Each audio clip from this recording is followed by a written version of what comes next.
সোমবার বিকেল 5:30টায় flight lieutenant Tauqir ইসলাম সাগরের মা-বাবা ও বোনকে বিমান বাহিনীর বিশেষ বিমানে ঢাকায় আনা হয়েছে। রাজশাহীর উপশহর ৩ নম্বর সেক্টরের আশ্রয় ভবনে ভাড়া বাসায় থাকতেন নিহত বৈমানিক সাগরের পরিবার। তৌকির স্যারের বাবা মা এখানে এই বাসায় ভাড়া থাকে ওনারা, হ্যাঁ।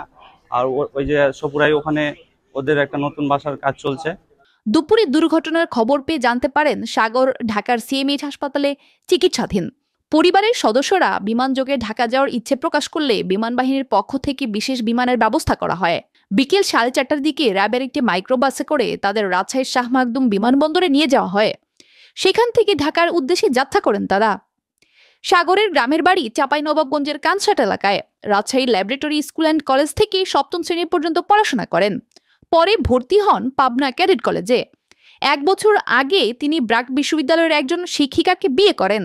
সোমবার দুপুরে Uttara milestone school and college ক্যাম্পাসে বিমান বাহিনীর প্রশিক্ষণ বিমান বিধ্বস্ত হলে সাগর গুরুতর আহত হন।